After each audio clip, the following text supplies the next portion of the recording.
আসসালামু আলাইকুম, কেমন আছেন সবাই? আশা করি সবাই ভালো আছেন। আলহামদুলিল্লাহ আমিও ভালো আছি। তো আজকে ভিডিওটা শুরু করলাম ছাদের উপর থেকে। তো সকাল সকাল নিচে থাকতে ভালো লাগে না, মানে কেমন যেন ঠান্ডা ঠান্ডা লাগে। আর একটু রোদ উঠলে এই যে ছাদের উপর আসলে অনেক ভালো লাগে, মিষ্টি মিষ্টি একটা রোদ ভালো লাগে। তো এখানেই বসে থাকে, সবজি কাটে নেই, এখানে চুলা আছে, চুলাতে রান্নবো। কিন্তু চুলাটা একটু সেমাতে পড়ে গেছে। তো যাই হোক, চুলাটা রোদের ভিতর নিয়ে আসার চেষ্টা করব আর এখানে রান্না করার চেষ্টা করব। তো আজকে স্নেহার বাবা আমাকে এদারিং একটু বেশিই ভালোবাসছে। আমার নানাটা, বুঝছেন, স্নেহার বাবা আমার নানাটা কিন্তু ইদারিং আমাকে অনেক বেশি ভালোবাসছে। কারণ জানি না, আমার পছন্দের খাবারগুলাই আমাকে নিয়ে এসে দিচ্ছে, মানে আমি যে জিনিসগুলো পছন্দ করি। তো যেটা নিয়ে আসছে সেটা আপনাদের সঙ্গে শেয়ার করি যে আমি কী কী বেশি পছন্দ করি, আর স্নেহার বাবা আমাকে সেটাই নিয়ে এসে দেয়। তাই আজকে স্নেহার বাবা নিয়ে এসে দিচ্ছে, দেখেন এই যে, এটা কি জানেন? কেউ আবার কিছু মনে করেন না, হ্যাঁ? দেখেন এখানে কী কী নিয়ে আসছে, ব্যাক ক্যামেরাতে দেখাই। আমার নানাকে আমার ইদারিং আমাকে খুব বেশি ভালোবাসছে। এই যেটা হলো গরুর খিরি বলে, খিরি। এখন আপনারা কে কি নামে চিনেন জানি না, এটাকে আমরা খিরি বলি। আসলে এটা যে গরুর যে ওলানটা, মানে গরুর যে ওলানটা, এটা এটা খেতে আমি অনেক পছন্দ করি আর অনেক ভালো লাগে। তো এইটা নিয়ে আসছে, আর একটু কিছু চর্বি নিয়ে আসছে, এই যে চর্বি, আর এই যে ফেফসা।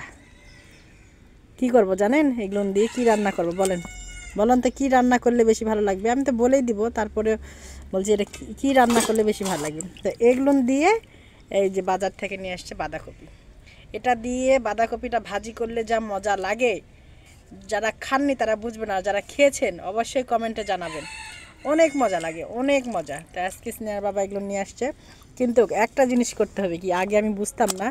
তো আমি আগে বুঝতাম না এটা কিভাবে রান্না করতে হয়, মানে এটা আমি ডাইরেক্ট কাটে ডাইরেক্ট রান্না করতাম। তখন আমি খেতে পারতাম না, একটা দুধ দুধ গন্ধ করতো, মানে গরুর দুধের মতন একটা গন্ধ করতো, খেতে পারতাম না। তারপর আমার শাশুড়ি আমাকে শিখাই দিছে যে এটা কিন্তু নানলে কিন্তু এদের সাদা দুধ বাড়াচ্ছে, দেখেন এই যে, এই যে মানে গাই গরুর আর কি এটা, বুঝছেন? এই যে দুধ দেখছেন? তো সাইডে এই যে আপা আছে, আপা দেখতেছে। তো এই যে দেখেন, এটা একটু নাড়তেছে আর সাদা সাদা দুধ বাড়াচ্ছে। তো এটা এখন গরম পানিতে ফুটাতে হবে। গরম পানিতে ফুটে এই যে সাদা দুধটা যেটা, সেটা বের করে ফেলে দিতে হবে। তাহলে এটা খেতে বেশি মজা লাগবে।